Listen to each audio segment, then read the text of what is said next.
Spreading truth living at 45. Veritas 846 Kapanay, the #1 faith-based radio in the Philippines. Pakinggan mo, may mabuting balita.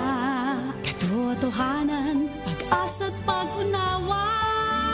At kung puso mo ay naguguluhan, nalilito, kapanalig, ika'y makinig.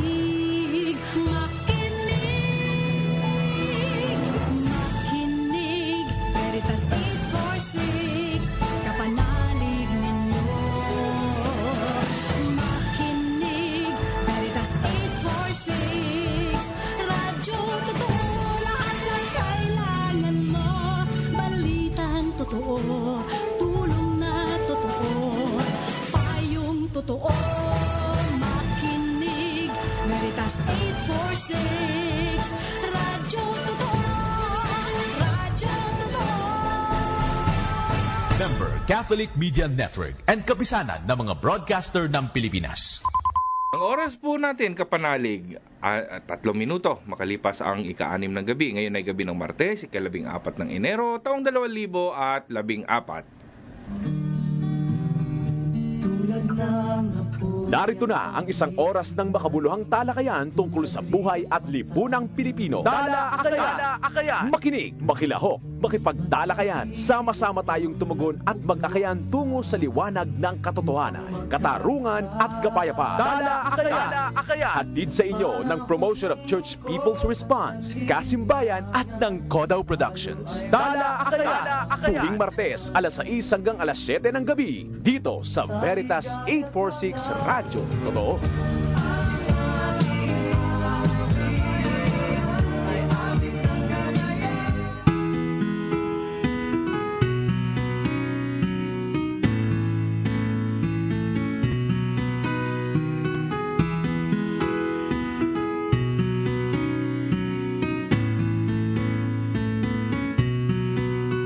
Sa aking paglalakbay, may talang patnubay, nagbibigay liwanag sa gitna ng karimlan. Talang maliwanag, laging nagniningning, di maglalaho sa aming paningin. Makakaakay sa landasin ng buhay, sa gitna ng bagyo, talang kaagapay. Tala ng katotohanan, tala ng katarungan, tala ng kapayapaan, tala akayan, tala ng paglalakbay, talang siyang patnubay, buhay na ganap makakamtan, tala akayan.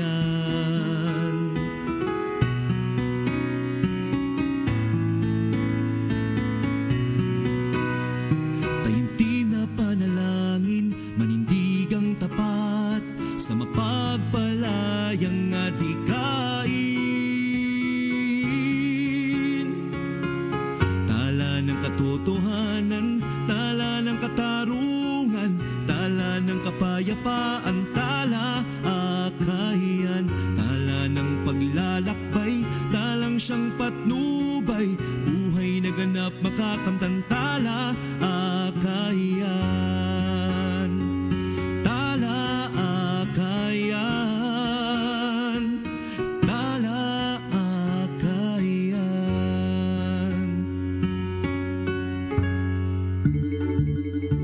Magandang gabi mga kapanalig, narito na ang ating programang Talakayan. Isang oras na makabuluhang talakayan tungkol sa katotohanan, katarungan, kapayapaan at kalikasan. Sa pagtataguyod po ng Promotion of Church People's Response, Kapatirang Simbahan para sa Bayan at ng Kodaw Productions, 60 minuto tayong magsasama-sama upang pag-usapan ang buhay at lipunang Pilipino. Kaya tayo ay mag-akayan tungo sa pagtugon sa hamon ng panahon, lipunan at pananampalataya. Kaya makinig, makilahok at tayo ng Talakayan! Ito po si Raymond Villanueva ng Kodaw Productions. Happy New Year, kapanalig. At ito po si Father Delfo Canceran Obi. Kami ni Raymond ang inyong magiging host sa gabing ito sa ating programa sa Radyo Veritas 846 AM, ang Talakayan.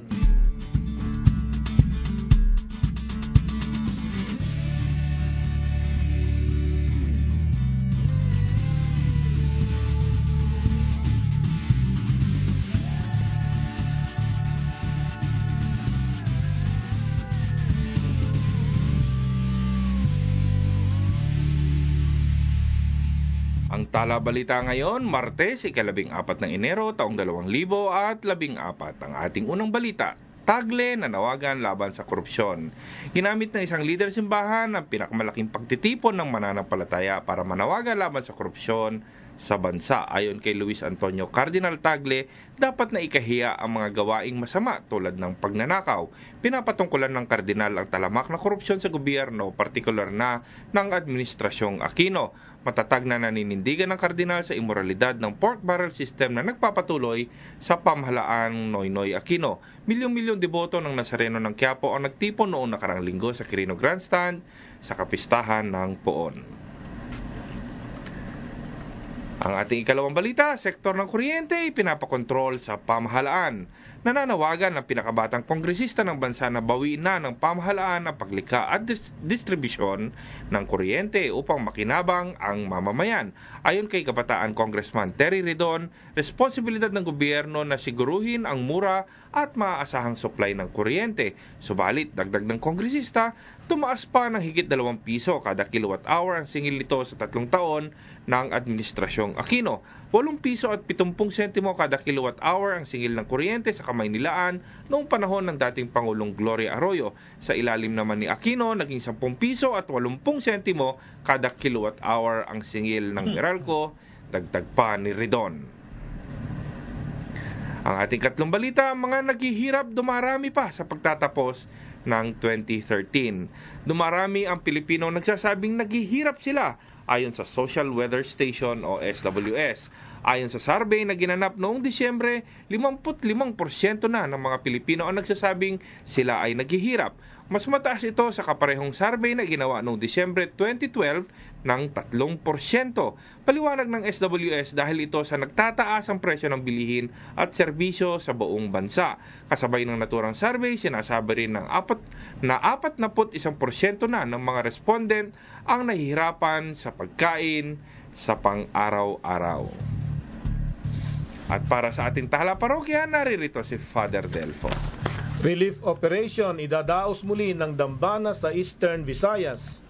Muling nagkaisa ang mga Katoliko at Protestanteng simbahan para sa pagbabahagi ng relief goods sa mga kapanalig nating apektado ng bagyong Yolanda sa Eastern Visayas. Ang relief operation ay kabahagi ng isang malawakang karavan ng Balsa National na gaganapin ngayong ika-16 hanggang 20 ng Enero, taong kasalukuyan, kung saan libu-libong pamilya ang makikinabang na ngayoy humaharap sa masungit na panahon dulot ng low pressure area.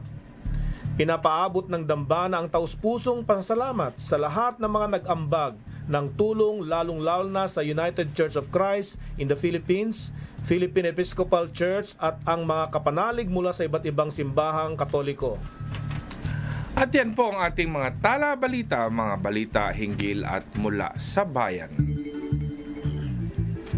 Sa atin pong pagdiriwang ng ating unang taon dito sa gawain sa radyo, makinig at makiisa po tayo sa ating panalangin sa pangunguna ni Father Delfo.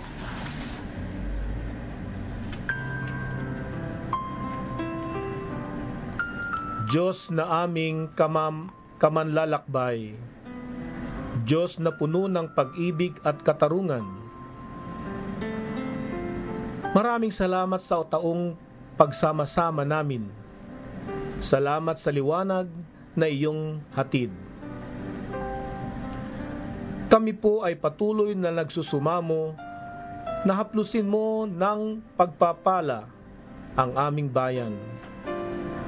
Maampat nawa ng iyong kalooban ang bawat hirap, pasakit at pagsira na naranasan ng iyong bayan. Patuloy mo kaming samahan, bigyan ng sapat na kaalaman at lakas upang kami ay maging bahagi ng iyong misyon. Isabuhay nawa namin ang pananampalatayang buhay at naglilingkod sa iyo at sa aming kapwa.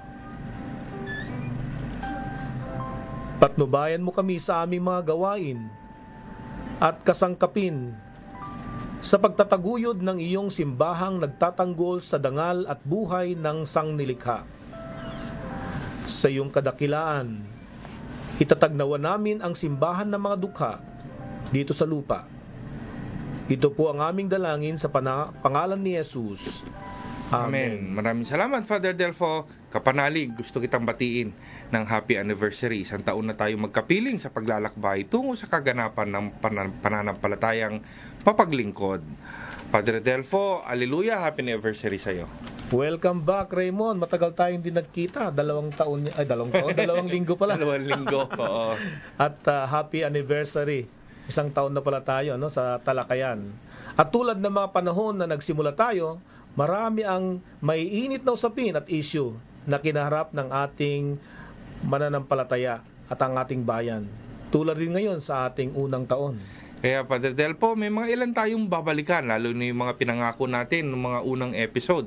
Matatandaan, ito si isang guest natin, tatandaan niya, meron tayong mga objectives ika nga na ibinahagi sa ating kapanalig. Ikaw ba, Padre? Tandaan niyo ba kung sino ang mga unang dalawang kasama natin noong pilot episode natin? Parang napapanood ko sa TV yan. Parang Pinoy henyo. Oo. Tao ba yan? Oo naman. Oo. Nakikita ba yan sa simbahan? Oo naman. Oo. Sa malls? Minsan. Siyempre, Raymond, nakasama natin ang mga tagapagtaguyod ng talakayan. At ngayong gabi nga ay sasariwain natin ang mga iba't ibang nangyari sa taong ito ng ating programa. Ito nga ay lagi may kaugnayan sa ating pananampalataya. Ikaw, kapanalig, samahan mo kami ngayong gabi.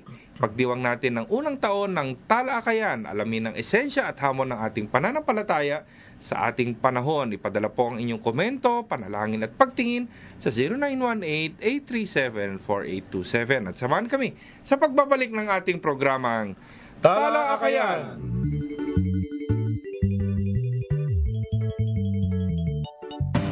Judy and Santos po, para sa RightMed. Ang mayubo, may right sa gamot na mabisa. Ang madalas mangalay, may right sa gamot na affordable. Ang nangangailangan ng resistensya, may right sa #1 uni-branded medicine. Dahil naniniwala ang RightMed na ang bawat may sakit, may right gumaling. Hatid nito ang mga gamot na dekalidad at recommended ng doktor. Judy and Santos, para sa RightMed. Naniniwalang ang bawat may sakit, may right gumaling. Sa butika, hanapin ang gamot na right sa sakit nyo. RightMed. Available at Mercury Drugstores and other leading drugstores nationwide. If symptoms persist, consult your doctor. You know, I used to be the life of the party. When I would spin, the chicas were loco. And the honeys loved my margaritas. They liked the way I moved, with a little bump and grind. But that was back then. I ain't so sharp no more, ese. Not as quick.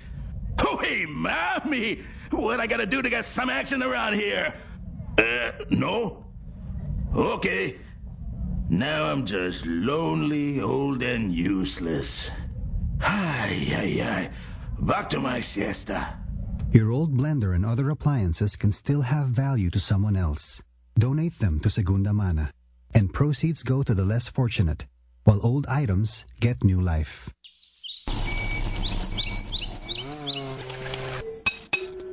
Ang pagmimina ay may malaking epekto sa mga nabubuhay at umaasa sa likas na yaman na dala ng ating mga lupa. Tigilan ang mga dayuhang minero na sumisira ng ating kayamanan.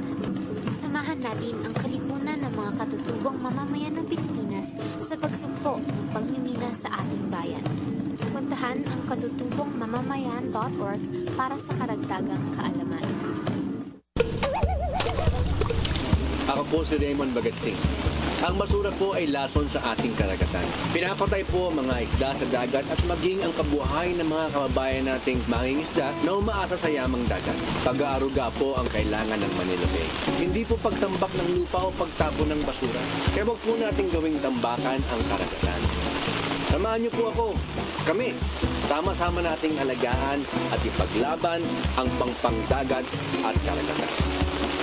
May pag-asa pa. May magagawa ka. Save Freedom Island. Save Manila Bay. Talakayan!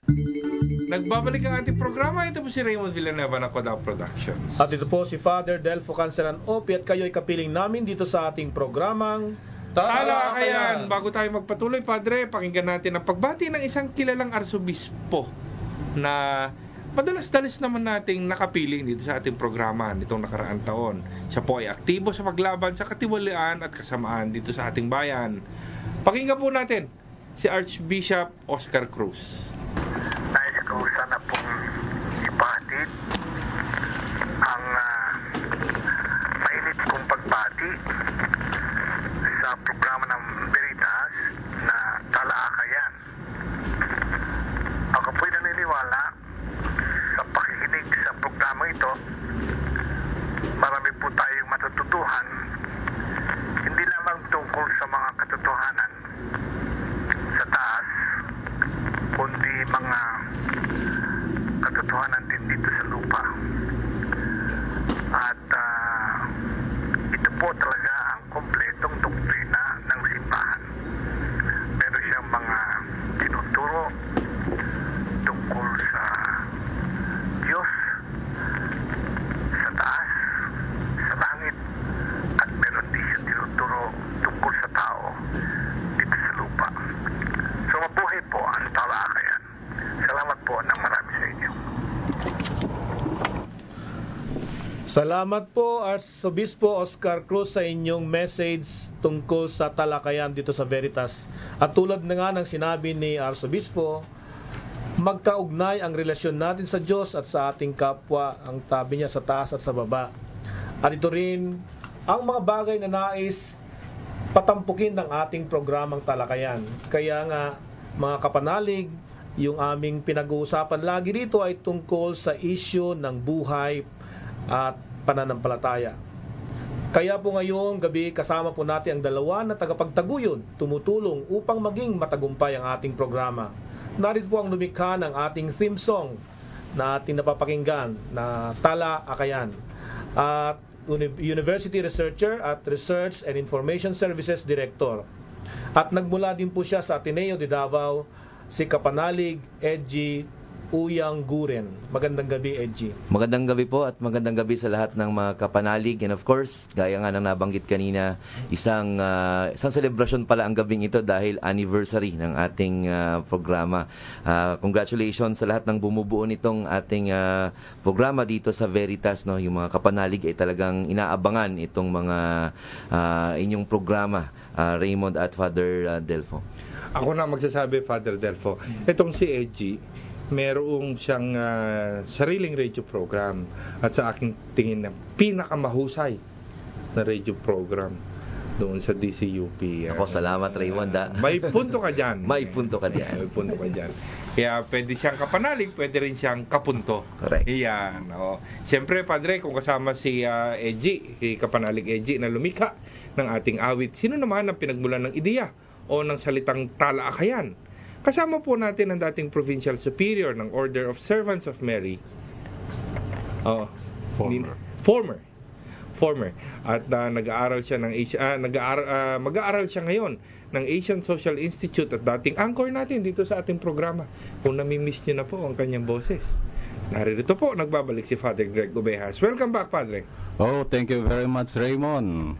Nami-miss ko na talaga ang ating talakayan dito sa Radio Veritas at lahat ng mga nakikinig sa talakayan. Happy New Year to all of you.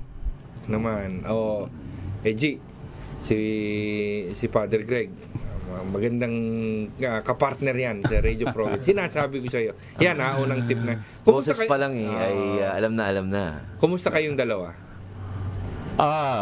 Ako naman, patuloy pa din yung activities sa parokya, sa advocacy na pinipili ko with the PCPR, then religious discernment group. Patuloy pa din, Raymond, no? Ako meron akong sapantaha kung bakit nandito ka uli ngayon. Tumakas ka sa lamig sa iyong pinagmulang bansa. Pero 6 months lang ako doon. Pero mismo na talaga ang gawain dito sa Pilipinas. No, I make a choice na I want to come back. I think na feeling ko kasi that my presence here sa Pilipinas, lalo na with the advocacy, with the apostolate I'm working, I feel I can serve more people than that. Kasi pwede naman sila, actually, Raymond, pwede naman sila doon magkalapit lang ang mga simbahan.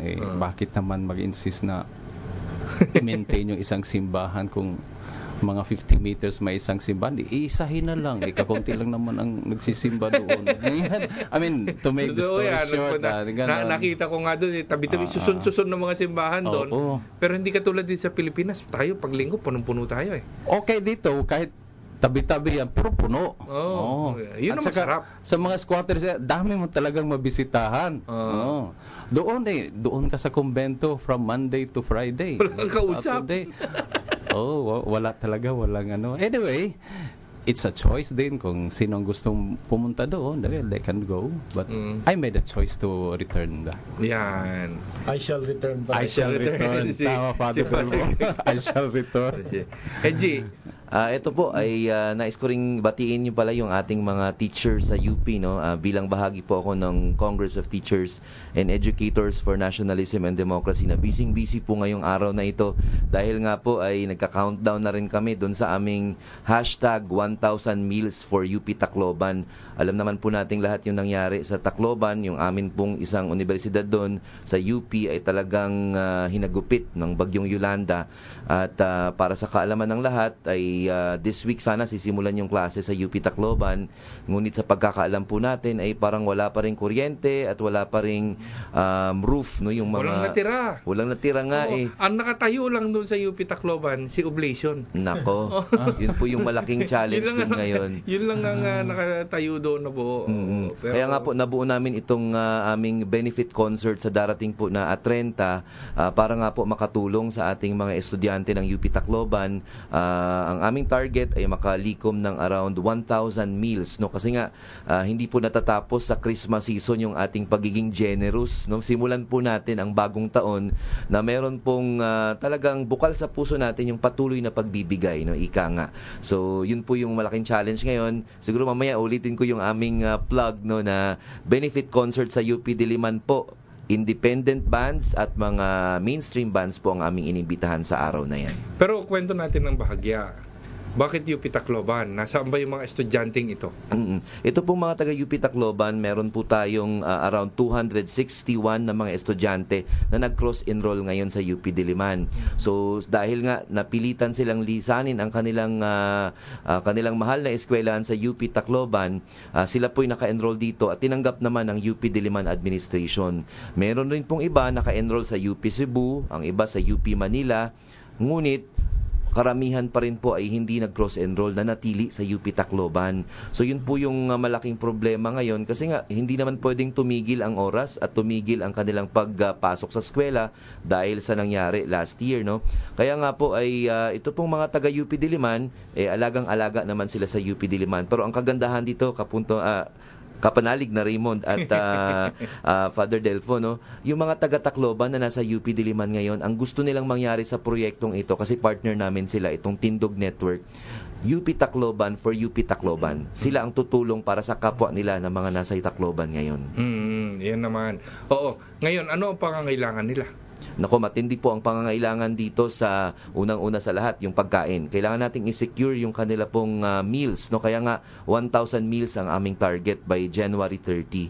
Pangalawa, syempre yung sa hindi pa naman kasi pag ang misconception ng karamihan pag nasa UP ka, scholar ka na. Hindi po, ang mahal po ng tuition dyan at ang mahal po ng mga miscellaneous, ang mahal po ng babayaran pa sa mga projects. So ito po ay bahagi, no, component ito ng pagiging buhay estudyante. So ito po ay lahat ay ina-assure natin, no, na ang kanilang focus dahil nawala na nga sila na lahat ng properties at ang iba pa ay nawala ng mahal sa buhay, nais po nating i-assure sila na itong mga needs na ito, yung immediate na mga pangangailangan ay matugunan ng iba't ibang organisasyon dyan sa UP ngayon. Yan.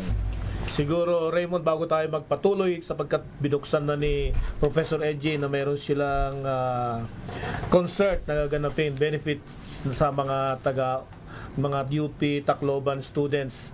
Pakinggan natin siya ng kanyang awitin ang team song ng Talakayan. Habang naghahanda si EJ, Kwento mo naman kung paano nabuo paano ka napuwersa ng PCPR na lumika ng kanta. Ayan. Bilang intro, bago ka... Naalala ko last year, tinext ako na kailangan... Sa text lang text yun. Nasa Davao ako noon. Tinetext ako ni Agong, yung atin pong kaibigan sa PCPR. Sabi niya, kailangan natin ng isang awitin, no? Para nga sa bagong radio program sa Veritas. Sabi ko, uy, interesting yan At nabasa ko yung concept paper. At I think yung pag-coin ng term ni Father Greg ng Talaakayan, parang ang sarap gawa ng kanta na parang play with words kasi siya. Tapos napakaganda ng meaning, napakaganda ng binabanggit na mga punto dito, katotohanan, katarungan, kapayapaan. Sino ba namang ayaw gumawa ng kanta para dyan, di ba? So parang ako hindi nagdalawang isip doon. Talagang, sige, gawin natin to. At masarap rin mag-work sa deadline. Sanay ako sa deadline. Araw-araw ako may deadline sa balita. So ito parang naging katuwaan at naging masaya yung experience. I'd like to say na naging very memorable ito para sa akin. Ang nakakalungkot dyan wala kaming pambayad sa iyo Pero ginawa mo pa rin. Wala problema yun. Wala Basta problema yan. ito forever itong magiging bahagi at isang malaking karangalan na itong anniversary ninyo ay kakantahin natin ng itong awitin. Para bago ka kuhan. Ikaw ay isang Atenean. Sa Ateneo de Davao University. Ano naman influensya na pag-aaral mo sa Ateneo de Davao sa paglikha ng kantang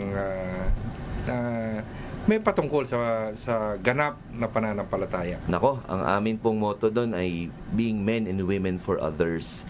So ito po ay batay po sa lyrics ng awiting ito.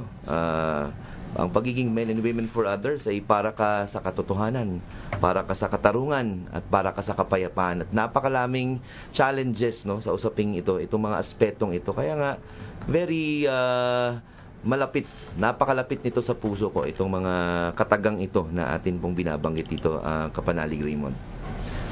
Ito po, pakinggan natin yung ilang bahagi po ng awitin.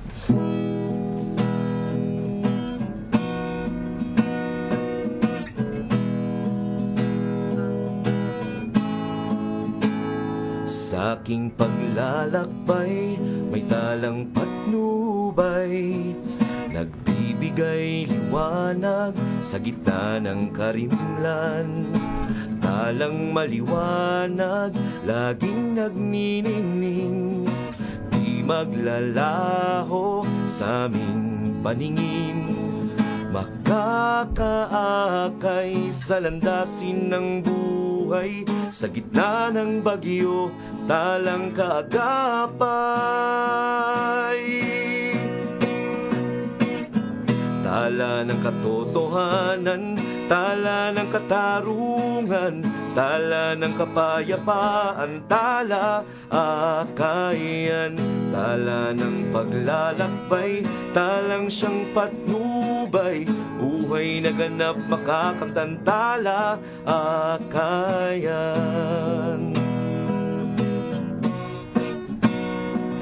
Taimtim na panalangin, manindigang tapat, sa mapagpalayang adikain.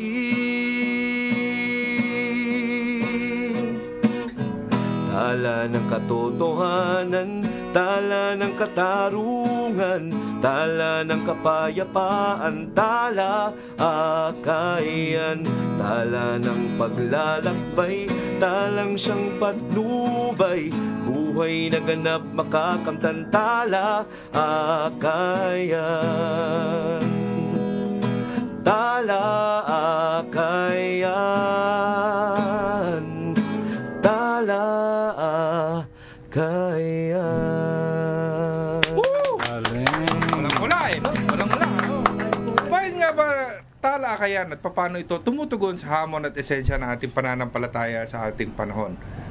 Sama-sama po natin pagnilayan itong ating mga kataga, mga kapanalig. Patuloy kayo magipagtalakayan, ipadala ang inyong opinyon, komento o mag-text sa 0918-837-4827. At patuloy na makinig sa ating programang Talakayan!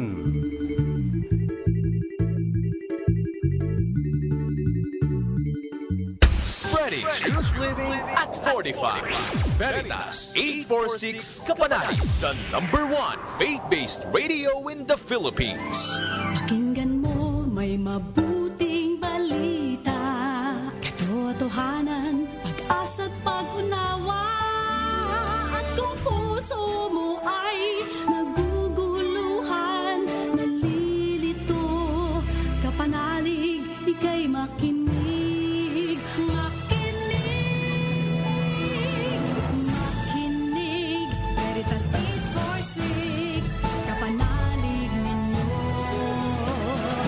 Makinig, Veritas 846, radyo totoo, lahat ng kailangan mo. Balitang totoo, tulong na totoo, payong totoo. Makinig, Veritas 846, radyo totoo, radyo totoo. Member Catholic Media Network and kapisanan ng mga broadcaster ng Pilipinas. Ang oras po natin, 33 minuto makalipas ang ika-6 ng gabi. Nagbabalik ang ating programa. Ito si Raymond Villanueva. At ito po si Father Delfo Canceran Opi at kayo'y kapiling namin dito sa ating programang Tala Akayan. Bago tayo magpatuloy, Father Delfo, ito baka maubusan tayo, magtampo naman at hindi na natin binabati ang kanilang, hindi na natin binabasa ang kanilang mga text message. Happy anniversary sa Tala Akayan. Patuloy po ninyong linawin ang mga issue ng ating panahon at kung ano ang dapat na tugon ng mananampalataya. Kapanalig, maraming salamat. Hindi na namin babanggit ang iyong pangalan. Hindi mo naman nilagay. We, Missionaries of Jesus, would like to greet PCPR Tala Akayan in celebrating first anniversary. Padayon. Missionaries of Jesus, maraming salamat po. Happy first, Gawis ay Ageo. Happy first anniversary to PCPR Tala Akayan. More meaningful years to come from Kalipunan ng mga katutubong mamamayan ng Pilipinas. Oy, Cam, magkita tayo sa Iloilo sa ilang mga araw. Maligayang bati sa isang taon anibersaryo ng Tala Akayan. Naway magpatuloy pa po ng mahabang taon pa ang napakagandang programa ninyo na tumatalakay sa lahat ng issues ng ating bayang. Malaking tulong ang programa nyo para sa pagkakaroon ng kamulatan sa lahat ng mga nakikinig. Mula kay Kapanalig Romeo. Father Delfo. Isang pagbati pa, isang maalab na pagbati ka sa PCPR on the first anniversary of its spiritual uplifting, faith-inspiring, love-provoking, and action-oriented talakayan. Thank you very much for the opportunity to see our real life and struggles from the perspective of living faith. Mabuhay po kayo. Kung babati po kayo, mainam para mabati na rin namin ng inyong mga pangalan. Yan, mabanggit namin. Nahihiya sila. Medyo nahihiya. Pero pa nga dito, wag daw basahin ng kanilang mga pangalan. Ano't ano man, kami po ay nagpapasalamat sa inyong pakikinig at pakikisa sa ating pagdiriwang sa episode na ito. Alam mo, Raymond, mukhang buenas yung ating first year anniversary kasi maraming nag-greet sa atin. Una, si Bishop Oscar Cruz. Ngayon, another bishop. Siya yung dating chairperson ng Episcopal Commission on Social Action, Justice and Peace sa kasalukuyan. At kasalukuyan, chairperson ng Commission on Ecumenical Affairs ng CBCP, si Most Reverend Broderick Pabilio. Pakinggan po natin si Bishop Pabilio. Sa programang Tala Akayan dito sa Radio Veritas sa kanilang unang taon ng anibersaryo.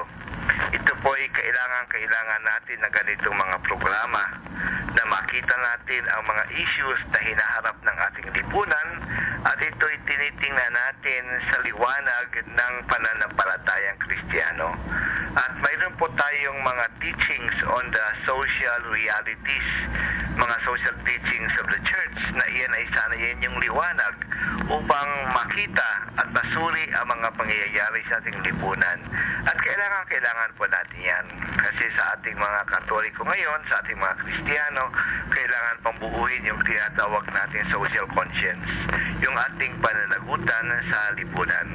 Kaya salamat sa programang ito, nakaisang taon na sila, na sa ganitong pagsisikap, sana at ang tibigin natin itong programa makakatulong ito at sa anibersaryo bilang regalo sa Talakayan ay mag-ibita pa tayo ng iba na makinig sa programang ito. Congratulations sa nagpapatakbo ng Talakayan at more power to you. po, Reverend Bishop Roderick Pabilio, sa inyong pagbati. Maganda yung sinabi ni Bishop Pabilio, yung ugnayan ng pananampalataya at issue ng ating buhay. Kaya mga kapanalig, hindi po hiwalay ang pananampalataya at buhay.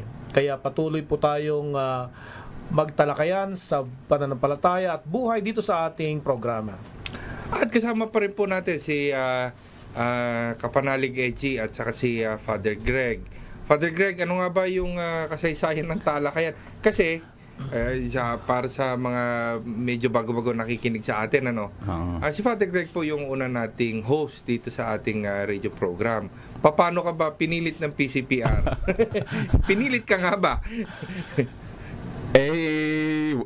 Naghanap kami ng sino ang una sabi naman, sige, palitan na lang tayo pagkatapos ng Actually, ang talakayan sa radio program, nag-umpisa ito, Raymond, ng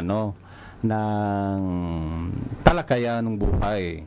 Yung programa ng Promotion of Church People's Response na we go to seminaries, formation houses, convents of sisters and religious to share yung prophetic dimension, especially ng mga religious, mga seminarians, at doon namin in-emphasize yung role ng yung talagang engagement in the issues of today. If you remember yung action and participation in behalf of justice is a constitutive element of preaching the gospel. Yung parang ito yung pinaka-heart ng talakayan. It's the prophetic dimension talaga ng bawat Kristiyano. From then, na-develop namin, we try to think of other ways na to promote this one. Hindi lamang sa mga convents at seminaries. Hindi sa mga religious. Yung mga religious, siguro, hindi na niyan pakikinggan kami kasi they are already bombarded by many formation programs.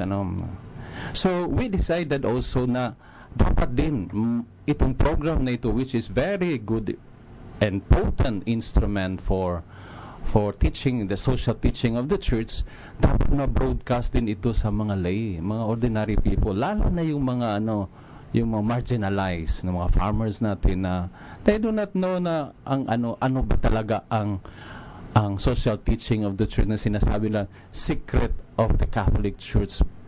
Bakit secret at nanatiling secret, no? So ito yung from then we thought of kaya gagawa tayo ng parang catechesis na talakayan, i-distribute natin. Then we come to that program, radio program. Mahal nga, pero potent instrument din. And we use the same words of talakayang buhay. But ihinati lang namin talakayan, which means tala, the guiding stars that leads to Bethlehem, to where Jesus was. And akayan is a journey. It is a journey of people in their life to discover the fullness of life, no? It is journeying with people seeking for truth and justness and integrity of life and creation. Yun ang naiisip at yun ang programa na nauna. Pero gaano kalaki ang pangangailangan ba talaga? Bakit kailangan mas malawak ang pagkikipagtala talaakayan? Hindi lamang among the religious pero sa mga lay people. Well, it has to do with our faith, no? Kasi kung ang ato, lalo na tayo, we are a Christian nation, no?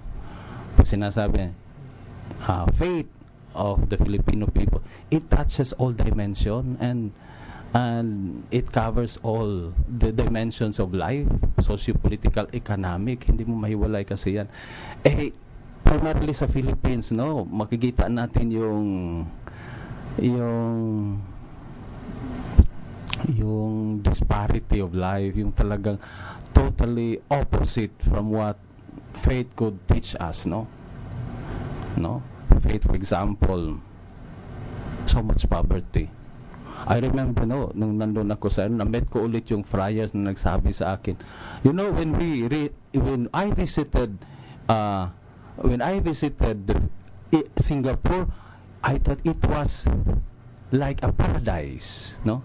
When I landed in the Philippines, it was like a hell. Nakita kasi kaagad niya ang ang slum areas ba ng Philippines, na sabi niya it is impossible na hindi niya masikmura na ganun ka people could live in that kind of situation, no? So iyon, Raymond, ang ano, I mean, this talakayan should be heard by everybody. Oo, may mga social issues, pero meron din tayo sinusubukang address itong nakaraang taon ng ating programa. Merong mga hindi kompletong pag-unawa doon sa itinuturo ng simbahan. Sabihin, halimbawa tayo nagdi-discuss dito tayo ng mga social issues, pero may mga nag-text, hindi maiiwasan na hindi ba dapat manatili na lang tayo sa usaping simbahan at hindi na natin pag-usapan ang mga usaping panlipunan. Sige, sabi sa theology, kaya nga nagiging tao si Kristo, to be incarnated, naging tao kasi makikihalubilo sa tao. Kaya ang pananampalataya hindi hiwalay. It is not a faith in a vacuum. Hindi tayo vacuumize, no? No. Kaya ang totoong pananampalataya talaga is that does action, no? Faith that does action, no? Ang sabi ng ating Santo Papa, shepherds living with the smell of the sheep. Ito tama, yung taon ng talakayan, taon ng papacy ni Francisco. At ang sabi nga niya, shepherds living with the smell of the sheep. Ano ang pagkakaunawa mo doon? Totoo yan. For me, it's time that we people, especially Catholic, we should engage really in really meeting the poor. No, kagaya ng sinabi ni Santo Papa, should not be afraid to soil our hands. No, huwag tayong matakot. No, gone is the time na we are, yung sinabi niya doon sa Italy na Cristiani di salotto, yung Christian ba na pa upo-upo discussion ng sa tea, iinom ng tea at sa kakain ng crackers o cappuccino, and they discuss about theological issues. Stop with that, sabi niya. No? At saka yung sinabi nito, bunismo, no? Stop with us being, I am good. After all, I am good. It is enough to be good. Yung bunismo, to be Christian is to be good. Ay, hindi yan pananampalataya. No? Kasi yung bunismo, yung kulang. I mean, well, bunismo, bono, from the word bono, bunismo.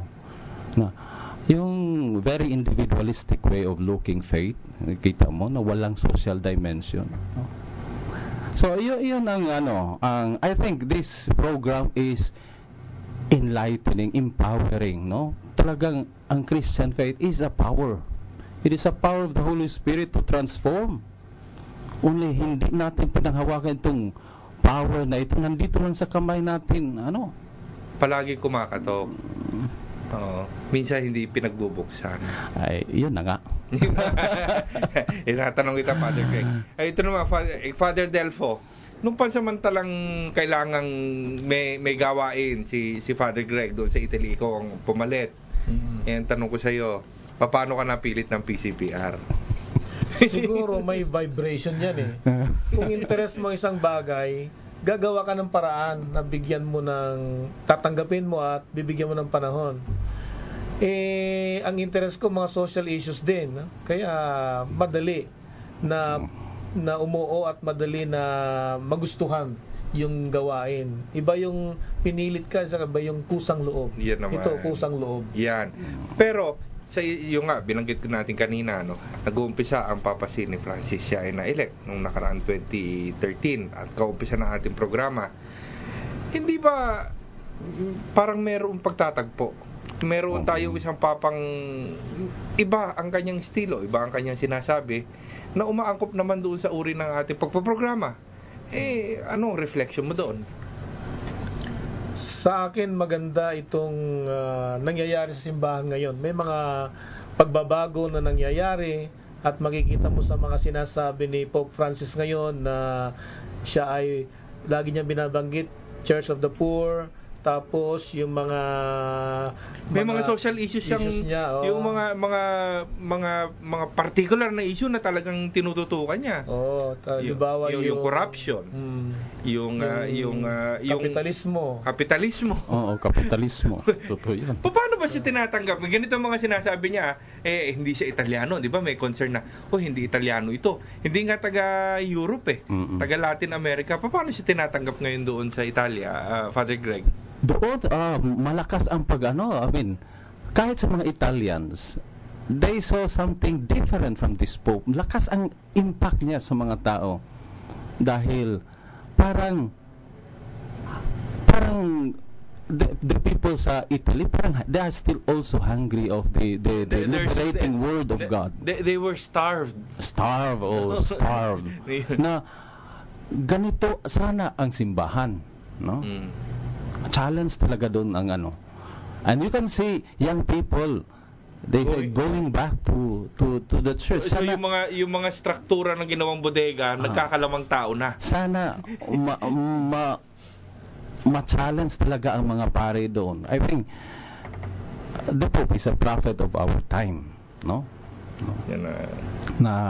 Kasi malakas ang impact niya. Yung mga lang niya, yung sa Angelos, yung sa mga Sunday Mass doon, talagang pinupuntahan niya kasi iba ang dating niya. Ito ang dating niya sa mga tao. What would you say, fathers? Kailangan ba ang isang papang katulad ng Francis sa panahon natin ngayon? Sa paningin ko sa panahon natin ngayon, kailangan, pero I do not know kung if we depende kasi yan sa we have a prophet. Sometimes the message of the prophet will be understood after some many years na prophet pala yun. Delayed ang reaction. Minsan pinapatay pa yan. For example, hindi si Pope. Siguro the system, the structures, or the leaders of today, it is not easy to let go with the powers, with the usual authority that you have, and ibigay mo ka agad. I can understand them, pero I think the Pope is telling us, go back to the figure of Jesus Christ.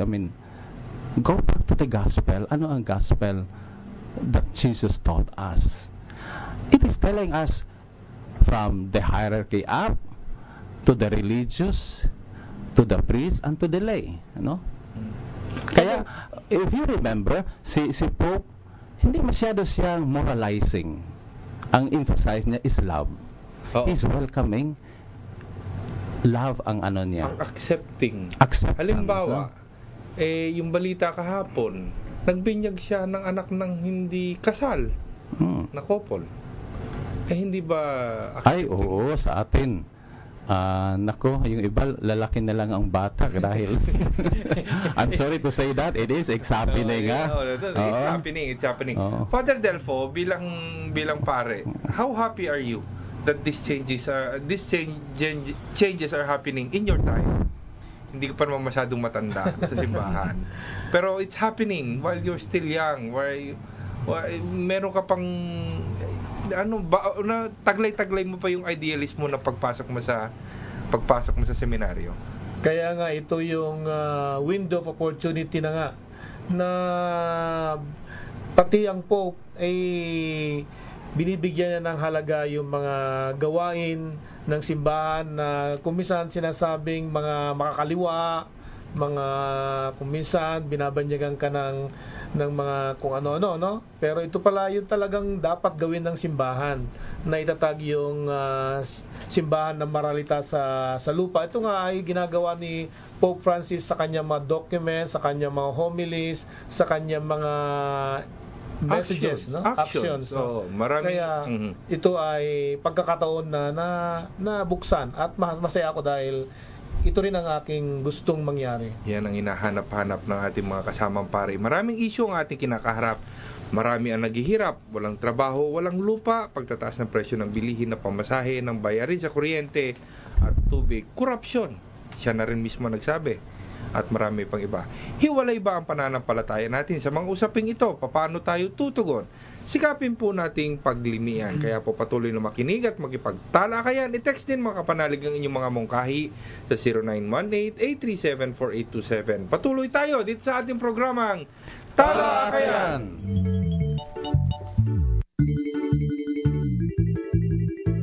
Okay, game. Knock-knock. O sige na, who's there? 25 cents. 25 cents who? Magtanim ay di biro, maghapong nakayuko, di naman makatayo, di naman makaupo. Hello, asan yung 25 cents? Eh di nasa livelihood programs din ng Pondo ng Pinoy, marami na nabibigyan ng kabuhayan. Tuloy po natin ang pagtulong. Keep giving to Pondo ng Pinoy. Spread the word. Share the wealth. Kapag may bagyo, wala kaming pasok. Kapag may lindol, wala kaming pasok. Kapag may landslide, wala kaming pasok. Kapag bumabaha, wala kaming pasok. At kadalasan, kapag walang pera, wala sa amin nakakapasok. Mag-donate sa Caritas Scholarship Fund. For more information, tumawag lang sa 563-9311.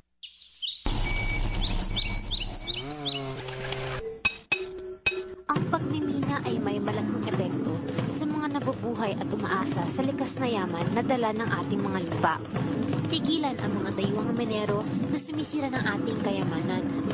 Samahan natin ang kalipunan ng mga katutubong mamamayan ng Pilipinas sa pagsumpo ng pagmimina sa ating bayan. Puntahan ang katutubongmamamayan.org para sa karagdagang kaalaman. Ako po si Raymond Bagatsing. Ang basura po ay lason sa ating karagatan. Pinapatay po ang mga isda sa dagat at maging ang kabuhayan ng mga kababayan nating mangingisda na umaasa sa yamang dagat. Pag-aaruga po ang kailangan ng Manila Bay. Hindi po pagtambak ng lupa o pagtapon ng basura. Kaya wag po nating gawing tambakan ang karagatan. Samahan niyo po ako. Kami, sama-sama nating alagaan at ipaglaban ang pangpangdagat at karagatan. May pag-asa pa. May magagawa ka. Save Freedom Island. Save Manila Bay. Dala Akayan! Balik ang ating programa. Ito si Raymond Villanueva ng Codao Productions. At ito po si Father Delfo Cansanan Opie at kayo kapiling namin dito sa ating programang Talakayan! Ngayong gabi po, kasama pa rin natin ang isang kapanalig, kapwa broadcaster, singer, artista at ang ating pari. Magkaibang propesyon pero pareho ang bokasyon ang maglingkod at isa buhay ang pananampalataya. Eji, sabi ng ating texter dito, magkano daw per meal? Nako, yung ating texter, 100 pesos po ang bawat meal. Actually, 3 meals yan in one day, ang equivalent ng isang ticket. So, kapag ikaw nagbigay ng 100 piso, tiniyak mo po na makakakain yung isang estudyante sa isang araw. Estudyante ng UP Tacloban na dahil hindi makapagpatuloy po ng pag-aaral doon sa kanilang original campus, nandito po sila, kinukupkop ng UP Diliman. Ganun pa man, kailangan po nila ng tulong. Kung interesado sila, EG, saan sila pwedeng kumontak? Yan, pwede nyo po kaming kontakin sa atin pong Contend website at pwede nyo po kaming i-text sa 0922-849-8097 para po sa buong detalye. Ang concert po ay magaganap sa UP Diliman sa darating po na January 30 mula alas 6 ng gabi hanggang alas 12 ng madaling araw, Raymond. Yan.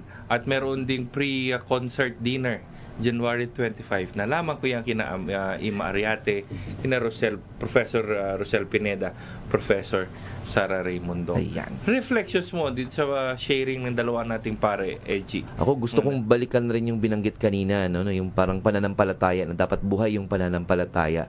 Hindi ako eksperto sa larangan yan, pero ako naniniwala na kapag ang kilos mo ay akma dun sa paniniwala mo, I think yun yung mahalaga na talagang yung pagsamba mo ay pinapakita mo sa pamamagitan ng pagtulong sa kapwa, konkretong nakikita, no, na nakikita nila yung relevance. At lagi ako nananalangin ako sa araw-araw pagising na gamitin ako ng Panginoon na maging instrumento ng kanyang kapayapaan at ng kanyang hustisya.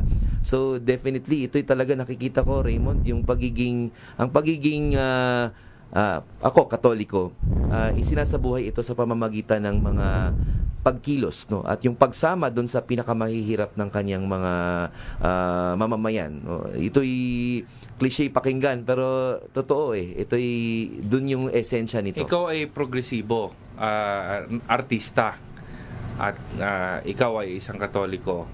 Mayroon bang conflict doon, Edgy? Ikaw aktivista, nagrarally ka. Idol ko kasi si Jesus At nakikita ko naman sa kanya na inialay nga niya sarili niyang buhay para sa ating kaligtasan, hindi ba? Dami ko nagawang kanta tungkol diyan. Pero sa panahon ngayon hindi mo kailangang mamatay, 'di ba? May ganoon ang pagiging bayani at ang pagiging Katoliko at pagiging santo, yung sa likod mo nakalagay diyan, choose to be brave. Pero hindi po, marami pong maliliit na bagay na kaya nating gawin no? Ang iba kayang to a great extent, kayang gawin yung tulad ng ginawa ni Jesucristo. Pero bilang mga Katoliko ay malaking challenge sa atin kung paano, balikan lang natin yung kasaysayan niya, na kung paano siya namuhay, paano po siya nakisalamuha sa pinakamahihirap nating mga kababayan, kung paano po niya, actually, pa siya, di ba? Tawag dito, yung mga, kanina, yung sinabi niyo, pagbibinyag doon sa mga hindi naman, kumbaga, born out of wedlock. May mga ganun siyang relasyon na tingin natin ay parang taas kilay yung iba na bakit ganun?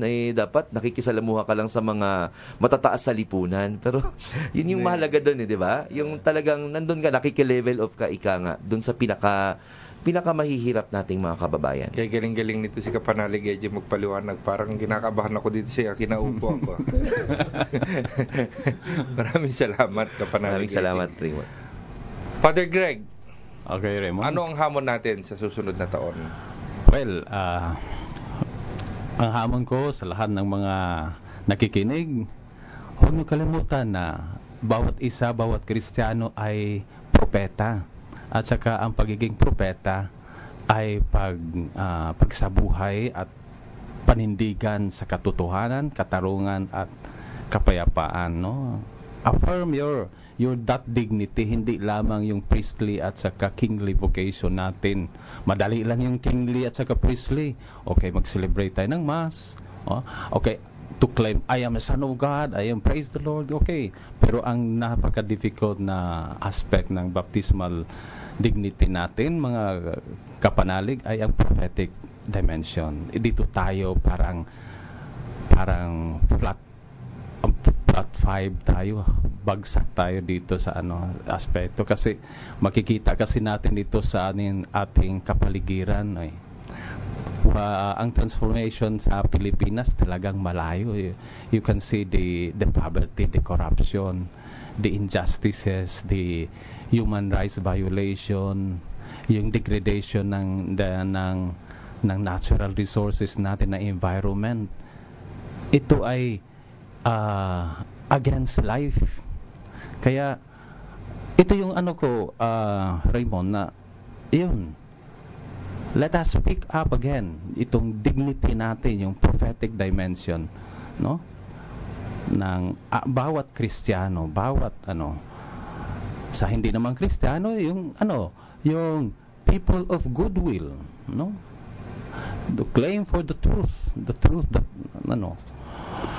So yun, Raymond, ang hamon ko sa lahat ng mga nakikinig ngayon, lahat ng mga Kristiyano, lahat ng mga Katoliko, lalo na ang mga religious at mga pare, no? Be a good example of the Prophet Christ. Kaya miss ka namin. Bumalik ka na talaga. Father Greg, maraming salamat at welcome back.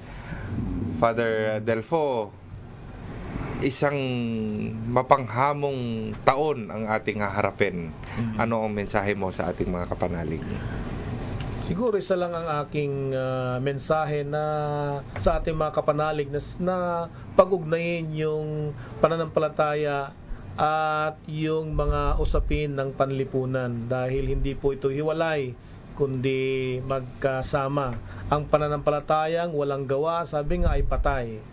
Kaya kailangan natin makisangkot, makialam sa mga usapin ng ating lipunan para yung ating pananampalataya ay makabuluhan at makasaysayan din.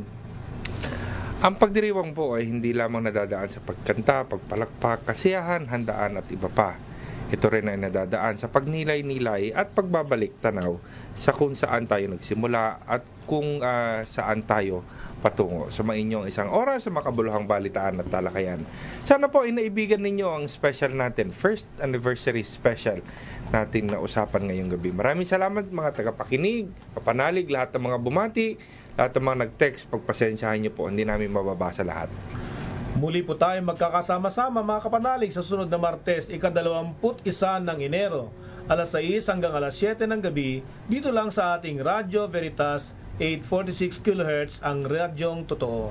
Makinig, makilahok dito sa ating programa tungkol sa katotohanan, katarungan, kapayapaan at kalikasan. Ito ang talakayan at sumainyo ang katotohanan.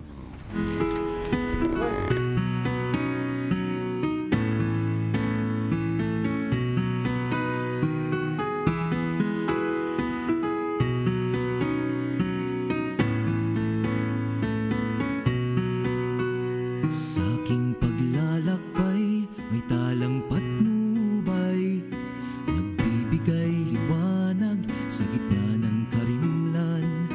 Talang maliwanag, laging nagniningning, di maglalaho sa aming paningin.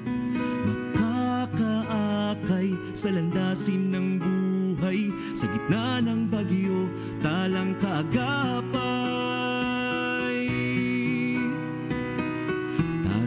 Katotohanan, tala ng katarungan, tala ng kapayapaan, tala hakayan, tala ng paglalakbay, talang siyang patnubay, buhay na ganap makakamtan, tala hakayan.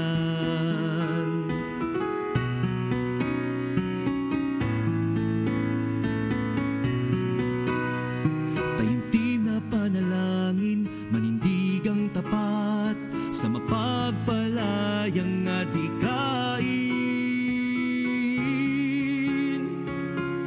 Tala ng katotohanan, tala ng katarungan, tala ng kapayapaan, tala akayan, tala ng paglalakbay, talang siyang patnubay, buhay na ganap makakamtan, tala akayan.